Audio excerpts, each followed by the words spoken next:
Namaskar, welcome at English Study. I am Rekha Gupta. This video is about Professor Poets, Indo-Anglican poet.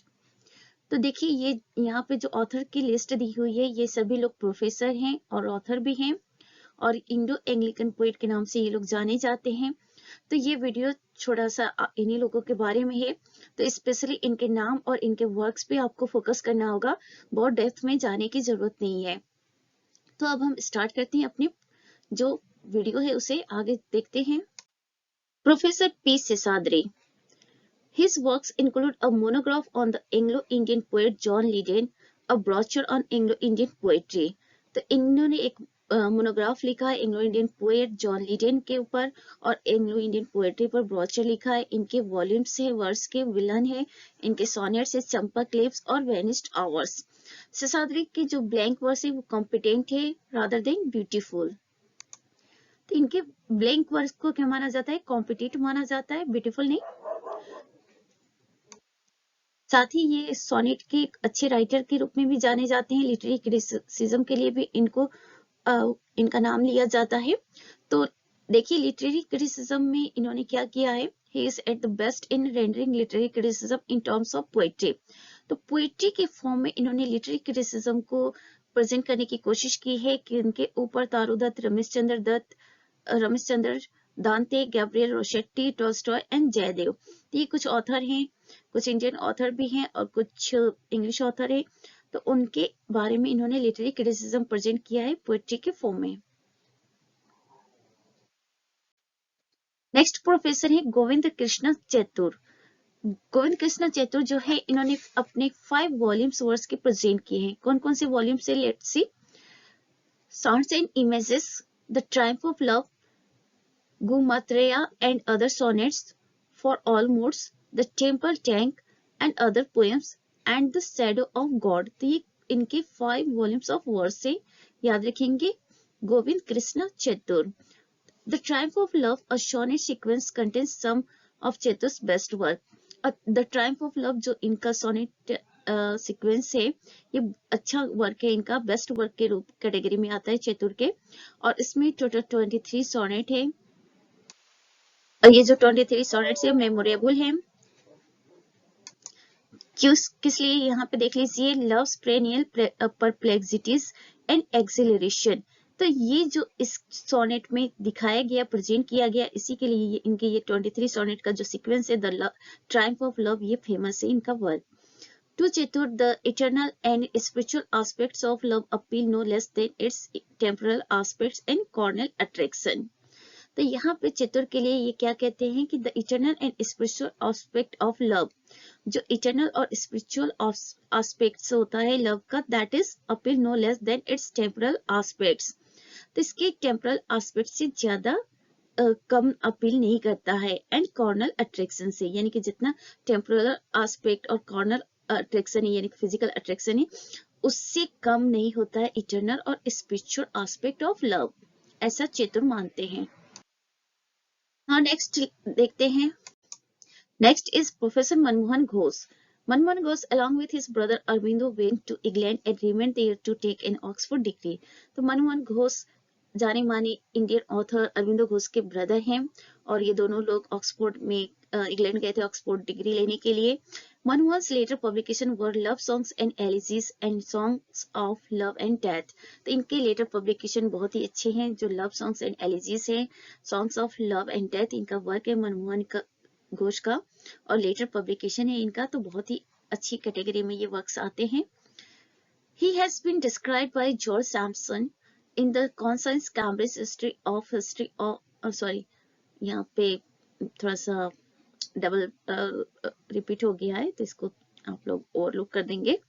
History of English literature, तो the conscience Cambridge history of English literature में George Samson ने comment किया है मनमोहन घोष को लेकर। ये क्या कहते हैं? The most remarkable of Indian poets who wrote in English.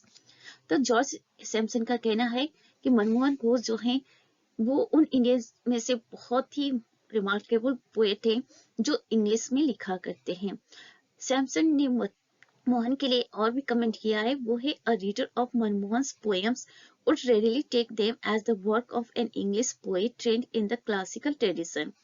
Samsung का कहना है कि मनमोहन घोष के जो रीडर हैं मनमोहन घोष के पोयम को, उनके वर्क को उसी तरह से टेक करते हैं, उसी तरह से लेते हैं जिस तरह से इंग्लिश पोएट के वर्क को लेते हैं, और वो इंग्लिश पोएट जो कि क्लासिकल ट्रेडिशन में ट्रेंड हो। यानी कि सैमसंग का कहना है कि मनमोहन घोष की जो पोजीशन है वो इंग्लिश पोएट, जो क्लासिकल ट्रेडिशन की इंग्लिश पोएट है, उस कैटेगरी में आता है। लॉरेंस बिनियान ने भी इनके लिए कुछ कहा है, जो कि इनके ग्रेट फ्रेंड है। लॉरेंस बिनियान क्या कहते हैं, I can still hear that Manmohan Ghosh standing up to read a poem in the crowded room. तो ये कहते हैं कि मैं अभी तक सुन सकता हूँ कि मनमोहन घोष जो है एक क्राउडेड रूम में अपनी पोएम को खड़े होकर पढ़ रहे हैं। His two poetical compositions, Immortal Eve and Orphic Mistress, constitute his highest achievement in sheer lyrical poetry. तो मनमोहन घोष के जो सबसे बेस्ट वर्क है वो है Immortal Eve and Orphic Mistress। तो इसे याद रखेंगे आप लोग। नेक्स्ट प्रोफेसर है B.N. सेल्टोर। B.N. सेल्टोर जो है वो इंडो एंग्लिकन पोएट में ये गिफ्टेड पोएट के रूप में जाने जाते हैं। A young man's love for words, a young man's intense idealism, a young Indian's pride in his country's cultural past, his dissatisfaction with present and his hope for the future. यहाँ पे for होगा, misspelled हो गया। तो ये सारे topics पे इन्होंने वर्क लिखे हैं B.N. सेल्टोर ने, और काफी फेमस वर्क इन्होंने लिखे हैं। मतलब इन्होंने इनका जो मतलब टॉपिक है काफी कॉमन टॉपिक है जो कि डे टू डे लाइफ से रिलेटेड है।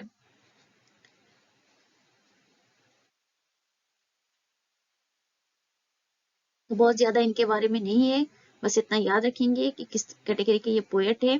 तो B.N. सेल्टर ये प्रोफेसर पोएट के रूप में इनको याद रखेंगे।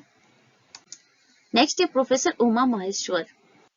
The feast of the crystal heart, awakened Asia, the lay of the lotus, Silence and Southern Idyls are 5 books constituted the work of a decade of Uma Maheshwar's poetic activity.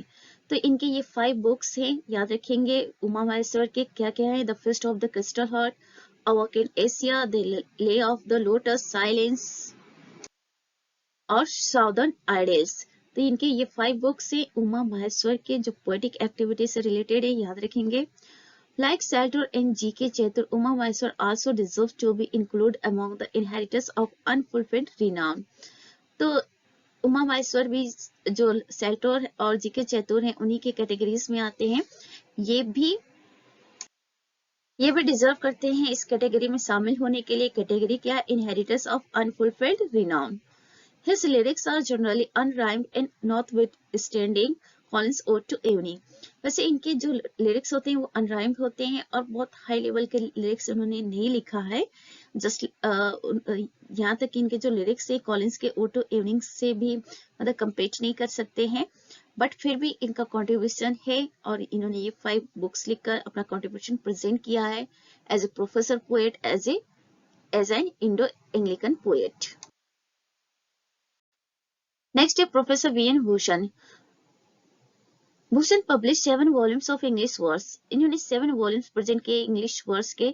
क्या क्या, Silhouettes, Moonbeams, Flute Tunes, Star Fires, Enchantments, Horizons and Footfalls. तो ये इनके 7 volume से एक बार फिर से देखेंगे। Silhouettes, Moonbeams, Flute Tunes, Star Fires, Enchantments, Horizons and Footfalls. तो ये इनके 7 इंपॉर्टेंट वॉल्यूम से इंग्लिश वर्स के। As a poet Bhushan's work is tantalisingly unequal. तो एज ए पोएट इनका जो वर्क है अनइक्वल है, मतलब किसी से मैच नहीं कर सकते। He has generally speaking a feeling for the sound values of words. तो ये ज्यादातर क्या बोलते थे, जो वर्ड्स के साउंड वैल्यू से उस पर फोकस करते थे। जो वर्ड्स के साउंड वैल्यूज से जो फीलिंग क्रिएट होता है उस पर ये फोकस करते हैं। But he lacks reticence and sometimes allows adjectives and alliteration to do duty for poetry. और ये क्या करते हैं, कभी कभी एडजेक्टिव और एलिट्रेशन को छोड़ देते हैं पोएट्री के लिए अपना काम करने के लिए। अ good poem should give us not merely the raw stuff of an experience. और एक अच्छा पोएम का मतलब ये नहीं कि बस वो अनुभव का एक कच्चा सा वो प्रेजेंट कर दे, that is not a good poem, but a feeling of acceleration of fulfilment. बल्कि एक पोएम, अच्छी पोएम की खासियत क्या होती है, क्वालिटी क्या होती है, कि उसमें अच्छी क्वालिटी की फीलिंग्स आए।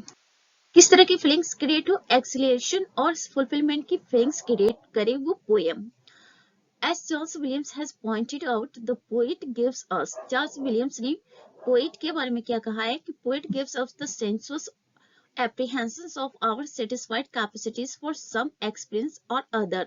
तो poet क्या देते हैं, हमारे जो satisfied capacities होते हैं for some experience, किसी experience को लेकर या दूसरे experience को लेकर वो sensuous apprehension को present करते हैं।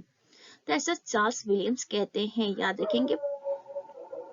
जो हम एक्सपीरियंस होते हैं उसके लिए हमारे जो सेटिस्फाइड कैपेसिटीज हैं उसका एक सेंसस एप्रीहेंशन देते हैं पोएट। तो this is about VN. Bhushan, याद रखेंगे वी.एन. भूषण, और इनके 7 वॉल्यूम्स को भी देख लेंगे कि कौन कौन से वर्क हैं इनके। नेक्स्ट है professor Humayun Kabir. Humayun Kabir the former union minister for scientific research and cultural affairs, belongs to the ever-growing band of Bengalis to whom poetry is second nature, as necessary as water and air। तो हुमायूं कबीर जो थे former union minister भी रह चुके हैं scientific research and cultural affairs में, और ये पोएट्री को बहुत इंपॉर्टेंस देते हैं। ये कहते हैं कि पोएट्री हमारे लिए सेकंड नेचर है, जैसे वाटर और एयर हमारे लिए जरूरी है वैसे पोएट्री भी जरूरी है। Kabir published a book of poems in Oxford in 1932। इन्होंने 1932 में ऑक्सफोर्ड में पोएम की बुक्स पब्लिश की, और साथ में continue to write poetry, poetry भी इन्होंने लिखना कंटिन्यू रखा, शॉर्ट स्टोरीज लिखा, एसे लिखा, नॉवेल्स लिखा। साथ ही इन्होंने एडिटिंग की है मौलाना अब्दुल कलाम आजाद का जो बायोग्राफी है इंडिया मीन्स फ्रीडम। तो याद रखेंगे ये इनका बहुत ही इंपॉर्टेंट वर्क है मौलाना अब्दुल कलाम का। तो जो आजाद है इनका इंपॉर्टेंट बायोग्राफी है इंडिया मीन्स फ्रीडम, इसकी एडिटिंग की है प्रोफेसर हुमायूं कबीर ने। नेक्स्ट प्रोफेसर है बालदुन Dhingra. His essay Genius and Artistic Enjoyment won the Clark Essay Prize। इनका एसे है बालडून ढिंगरा का जीनियस एंड आर्टिस्टिक एंजॉयमेंट, इस एसे को क्लार्क एसे प्राइज मिला है। इन्होंने 5 पम्पलेट्स पब्लिश किए इंग्लिश में, वर्स पम्पलेट्स है, क्या क्या है देख लेते हैं। Beauty century, voiceless, lyrics, symphony of peace, mountains and comes ever the down, and collection of 8 philosophical essays with the title Reed and Sand। तो याद रखेंगे इनके 5 पैम्पलेट्स कौन कौन से हैं।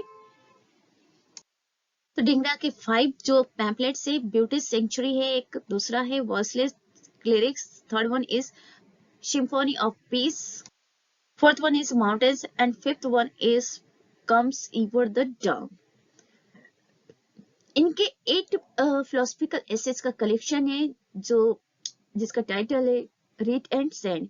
तो रीड एंड सैंड में आप डिंगरा के 8 फिलोसफिकल एसेस का कलेक्शन देखेंगे। One of Dingra's earliest books of was elicited from the Times Literary Supplement। इसमें इन्होंने क्या कहा है, These verses are the work of a spirit as sensitive to the moods and movements of nature as to the thoughts that rise to the surface of the pool of meditation। तो डिंगरा ने अपने work times literary supplement में क्या कहा, these verses are the work of a spirit, ये जो verses है spirit के वर्क है, as sensitive to the moods and moments of nature, उसी तरह से सेंसिटिव है जिस तरह से नेचर के मूड्स और मोमेंट्स होते हैं, एज टू द थॉट, और उसी तरह से जिस तरह से थॉट्स होते हैं, that rise to the surface of the pool of meditation, जो मेडिटेशन के पूल के सरफेस पे क्या होते हैं वो थॉट जो क्रिएट होते हैं, तो उसी तरह से ये वर्सेस है, ऐसा इन्होंने डिंगरा ने अपने वर्क टाइम्स लिटरेरी सप्लीमेंट में कहा है। तो याद रखेंगे इनका एसे है जीनियस एंड आर्टिस्टिक एंजॉयमेंट, जिसके लिए इनको क्लार्क एसे प्राइज मिला था। इनके 5 पैम्पलेट्स है और साथ में 8 फिलोसफिकल एसे का कलेक्शन है, टाइटल है Reed in Sand. Next professor है डेसी दत्ता। एक्सेजी मोनुमेंटम is a long elegiac poem written in memory of Datta's father। तो दत्ता ने अपने फादर की मेमोरी में एक एलिजी लिखा है जिसका टाइटल है एक्सेजी मोनुमेंटम। ये एक लॉन्ग एलिजिक पोएम है। Datta handles the Arnoldian metre. तो एर्नोल्डी जो मेथड एर्नोल्ड के मीटर है उसी को ये बहुत अच्छे से हैंडल करते हैं दत्ता, विथ डेक्सचरिटी एंड ईज, बहुत ईज के साथ ये एर्नोल्डियन मीटर को हैंडल करते हैं। याद रखेंगे मैथ्यू अर्नोल्ड से एर्नोल्डियन मीटर क्रिएट हुआ है।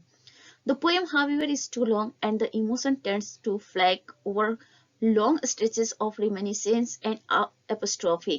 तो ये जो एलिजी है काफी लंबी है और जो यादों की एक लंबी सी कतार यहाँ पे देखने को मिलता है। नेक्स्ट प्रोफेसर है टीबी कृष्ण स्वामी, जिनका वर्क है एस्पिरेशन और ये अपने इस वर्क के लिए फेमस है, तो याद रखेंगे।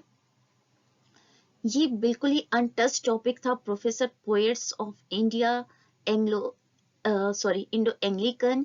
तो इस अनटच टॉपिक से यूजीसी नेट में क्वेश्चन पूछे जा सकते हैं और विद दिस होप मैं इस टॉपिक को आप लोग के सामने लाई हूँ सो दैट कि ये आप लोग के लिए यूजफुल रहे। तो this is all about for this video. Please video को लाइक और शेयर करें। Do not forget to subscribe the channel.